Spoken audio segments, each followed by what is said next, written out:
देवी स्वाहा अग्नि देव की पत्नी और देवताओं का आहार पहुंचाने वाली शक्ति।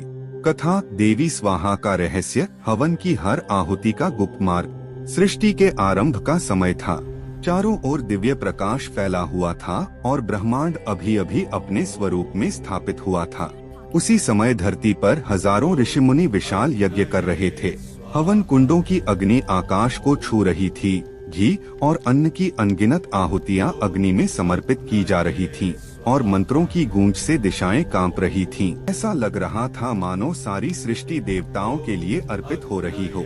लेकिन आश्चर्य की बात यह थी कि स्वर्ग में गहरा सन्नाटा पसरा था। देवताओं के मुख का तेज फीका पड़ चुका था। देवराज इंद्र चिंतित थे और सभी देवता भूख और दुर्बलता से व्याकुल हो उठे थे। धरती से करोड़ों आहुतियां दी जा रही थीं, फिर भी उनका एक कण भी देवताओं तक नहीं पहुंच रहा था। जैसे जैसे उनकी शक्ति घटती गई, असुरों ने स्वर्ग पर आक्रमण कर दिया।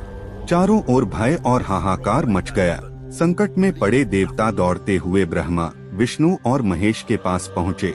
हाथ जोड़कर उन्होंने करुण स्वर में पूछा, प्रभु, धरती पर यज्ञ हो रहे हैं, अग्नि जल रही है, फिर भी हमें आहुति क्यों नहीं मिल रही? तब त्रिदेव ने गंभीर स्वर में कहा, अग्नि में आहुति को जलाने की शक्ति तो है, पर उसे देवताओं तक पहुंचाने का मार्ग नहीं है। अग्नि केवल माध्यम है, वह संदेशवाहक नहीं।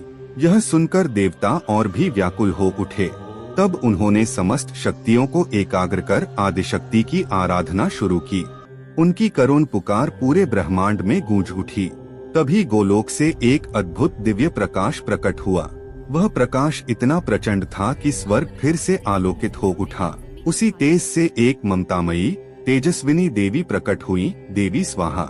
ऐसी और पौराणिक कथाएं सुनने के लिए हमारे चैनल मिथोलॉजिकल स्टोरीज, पौराणिक कहानियाँ को लाइक, शेयर, सब्सक्राइब कीजिए। धन्यवाद।